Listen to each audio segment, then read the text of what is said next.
Red Ribbon Week continues. Colleges are on their way here, and Frosh football is ready to go. Live from the New Media Studio here at beautiful Valley High School, this is Falcon Flash.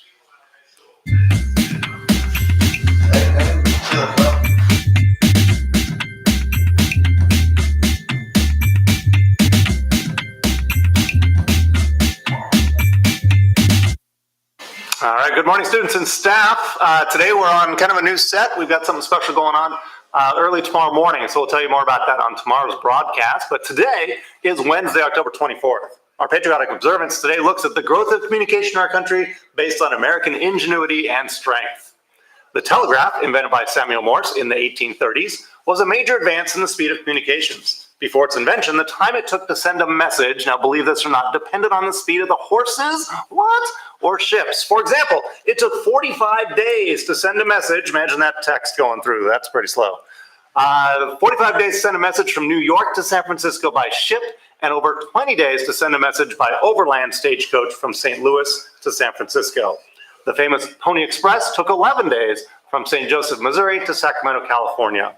On October 24th, 1861, the first transcontinental telegraph message was sent by Justice Stephen J. Field of California to President Abraham Lincoln.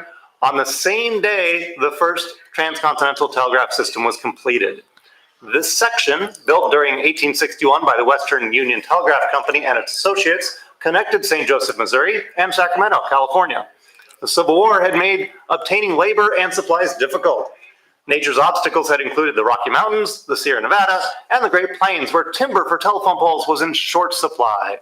Now it had become possible to transmit messages so rapidly from coast to coast, the Pony Express, previously the fastest communication between the East and the West, closed just 2 days later. Out of business. How about that? All right, today's picture of the day from last night shows junior Roxy Alvarez in her first appearance before the school board. Roxy is Valley's high school ambassador to the board and will make monthly appearances to share all the greatness Valley has to offer to our students and community. Last night, for example, she mentioned our golf league championship golf team and our Valley de los Muertos event, which is coming up next week, among other things. All right, here's Gabby now with today's Falcon Flash. Gabby, tell us what's going on about it. Thank you and good morning, Falcons. Today at Valley, GSA meets today at lunch in room 4-2. All are welcome, so come along. Valley's choir and instrumental programs will perform in our fall concert tonight at Carr's Auditorium. The concert begins at 7 p.m. and admission is free, although the program does request a $1 donation for entry. It's Red Ribbon Week. This year's Monitoring for the Future survey of drug use and attitudes among 8th, 10th, and 12th graders in hundreds of schools across the country continues to report promising trends, with past year's use of drugs other than marijuana holding steady at the lowest levels in over 2 decades. 5.8% among 8th graders, 9.4% among 10th graders, and 13.3% among 12th graders. This is down from peak rates of 13.1% for 8th graders in 1996, 18.4% for 10th graders in 1996, and 21.6% for 12th graders in 2001. Last year, use of many substances reached the lowest levels since the survey's inception and held steady in 2017, or in some cases, dropped even more. Substances at historic low levels of use include alcohol and cigarettes, heroin, prescription, MDMA, ecstasy, or Molly. Other drugs showed 5 years declines, such as marijuana, other than LSD, and over-the-counter cough and cold medications. Past year marijuana use declined among 10th graders and remains unchanged among 8th and 12th graders compared to the 5 years ago. Despite the changing state's marijuana laws, among 12th graders, 6% continues to report daily use, which corresponds to 1 in 16 high school seniors.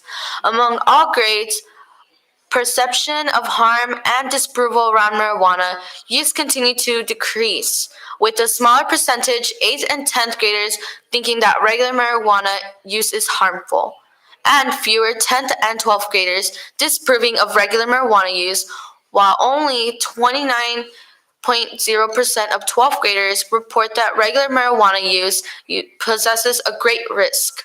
Disapproval among 12th graders remains somewhat high, with 64.7% reporting they disapprove of adults smoking marijuana regularly. If you are struggling with the wrong kind of peer pressure, seek out new peers to help you out. Hand in hand we stand.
To help us with Red Ribbon Week, wear red tomorrow to show your commitment to avoid drugs and alcohol abuse.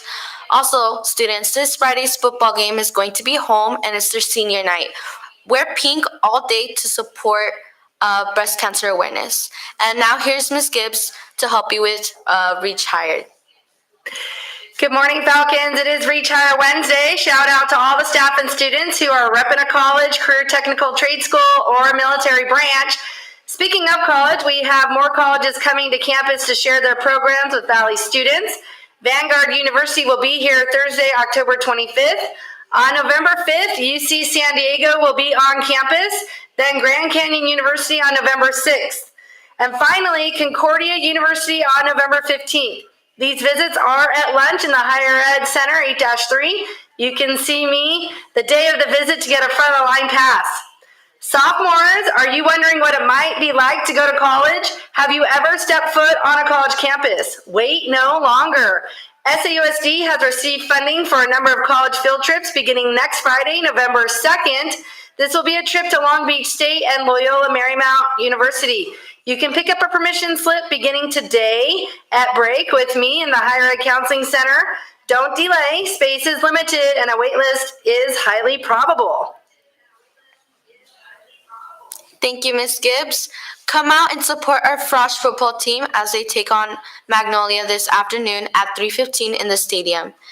And good luck to the boys water polo team who are playing off at Magnolia this afternoon.